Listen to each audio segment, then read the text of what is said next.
Haleluya. Senang menjumpai lagi saudara seiman dimanapun engkau berada di dalam program Suara Kemenangan Iman. Hari ini saya akan membawakan lagi satu pelajaran dari kitab Yosua. Kita masih melanjutkan kitab Yosua dan sampailah kita pada pasal yang ke-20 ketika Yosua menetapkan kota-kota perlindungan. Dalam Yosua 20 ayat 1 dan 1-3 tertulis demikian. Berfirmanlah Tuhan kepada Yosua demikian, katakanlah kepada orang Israel begini, tentukanlah bagimu kota-kota perlindungan yang telah kusebutkan kepadamu dengan perantaraan Musa, supaya siapa yang membunuh seseorang dengan tidak sengaja dan dengan tidak ada niat lebih dahulu, dapat melarikan diri ke sana, sehingga kota-kota itu menjadi tempat perlindungan bagimu terhadap penuntut tebusan darah. Ada satu ketentuan memang yang Allah berikan kepada Musa sebelumnya, bahwa ada 6 kota perlindungan, 3 di wilayah Tanah Terjanji dan 3 di wilayah seberang Sungai Yordan di Tanah Gilead, untuk menjadi kota-kota perlindungan bagi mereka yang melakukan pembunuhan atau kejahatan tanpa niat terlebih dahulu. Atau di dalam ayat selanjutnya, dalam pasal 20 pembacaan kita ini, disebutkan dengan membunuh karena tidak ada kebencian. Bapak Ibu Saudara, begitulah memang yang terjadi pada masa Perjanjian Lama, khususnya pada masa Yosua. Orang-orang yang membunuh oleh karena sebab-sebab yang tidak terduga, atau sebutlah pembelaan diri yang memang tidak dapat lagi dielakkan tanpa perencanaan jahat, masih mendapatkan kesempatan untuk diadili secara benar. Baru kemudian setelah diadili, imam akan memutuskan apakah seseorang ini akan dijatuhi hukuman atau dibebaskan. Nah, bagi kita, apa sebenarnya yang menjadi pembelajaran iman untuk situasi seperti ini? Saudara tahu bahwa manusia di dalam keadaan dosa tetaplah disebut sebagai orang-orang jahat di mata Tuhan. Tidak dapat dipungkiri bahwa kebaikan manusia pun sebenarnya hanyalah seperti satu kain kotor saja di hadapannya. Manusia tidak ada yang benar.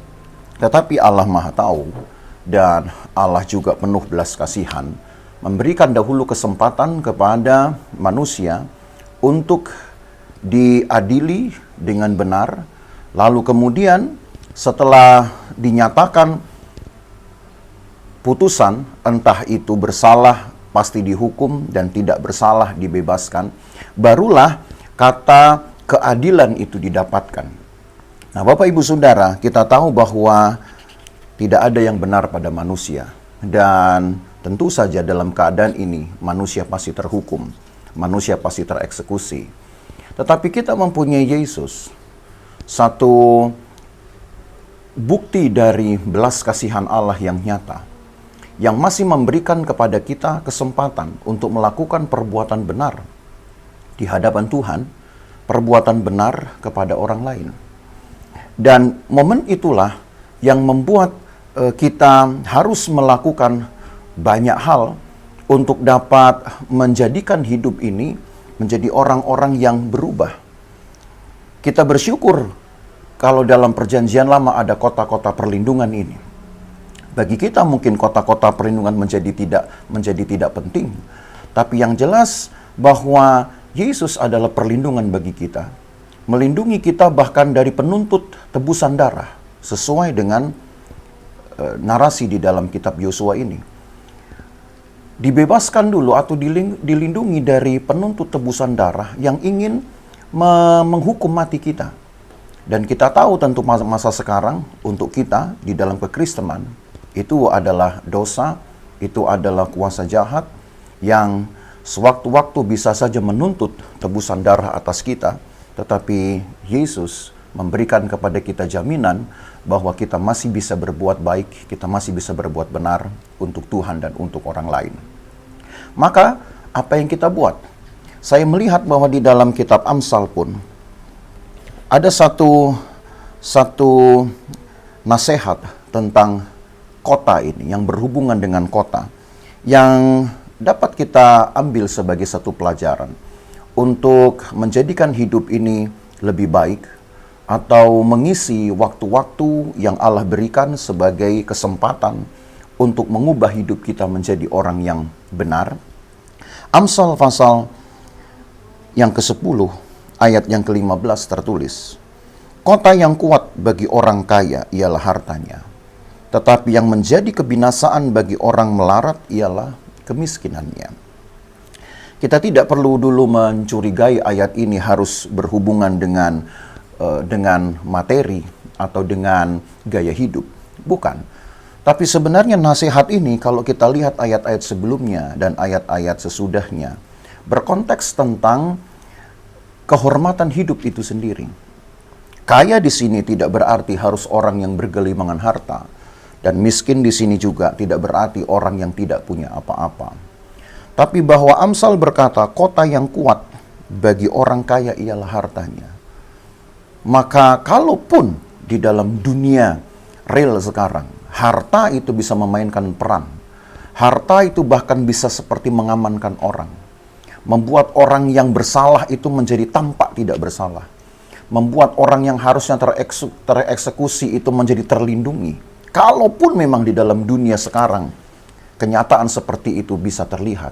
Tapi ayat ini ingin berkata bahwa kota yang kuat bagi orang kaya ialah hartanya. Yang disebut kekayaan tentu bukanlah orang kaya ya secara materi. Tapi orang yang kaya memang dengan belas kasihan, orang yang kaya dengan perbuatan baik, orang kaya dengan pemikiran-pemikiran yang berguna, yang bahkan dapat mensupport orang. Orang-orang seperti inilah justru karena kehormatannya nanti akan mendapat satu penerimaan dari orang lain. Sehingga ketika mungkin kita berbuat salah, masih banyak yang bisa memahaminya, memakluminya, bahkan memaafkannya, sambil kita menggunakan kesempatan itu untuk merubah hidup kita menjadi lebih baik. Jadi saya melihat bahwa apa yang perjanjian lama ini tulis, bukan hanya untuk membuat bangsa Israel seolah-olah menjadi bangsa yang diuntungkan, dimanjakan, atau tidak tersentuh. Bukan. Tapi tertinggal bagi kita sebagai satu pembelajaran iman kita. Bahwa bagaimanapun juga hidup kita tidak ada yang benar. Yang kita pikirkan pun itu selalu adalah hal yang tidak berkenan kepada Tuhan.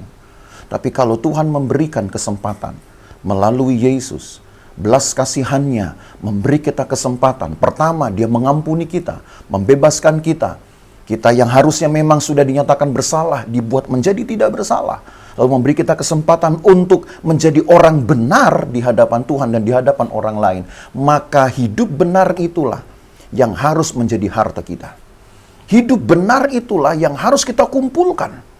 Hidup benar itu yang harus kita kejar, kita tabung, kita kumpulkan menjadi harta kita. Sehingga orang pun akan menyegani kita. Orang akan menghormati kita. Satu saat tindakan salah kita tanpa sengaja bisa saja dimaklumi oleh mereka, dimaafkan oleh mereka. Memang tetap namanya salah, tapi setidaknya ada kesempatan untuk kita merubah. Ada kesempatan bagi kita memberi waktu untuk merubah hidup ini. Jadi Bapak Ibu Saudara, mari pergunakanlah waktu yang ada untuk mengumpulkan hartamu, yaitu kehormatan hidupmu, perbuatan benarmu, perbuatan terpujimu di mata Tuhan, di mata orang lain. Karena itulah yang akan membuat engkau terpelihara di dalam kehidupan ini. Maka kuatkanlah hatimu, tetaplah percaya, suarakan kemenangan imanmu.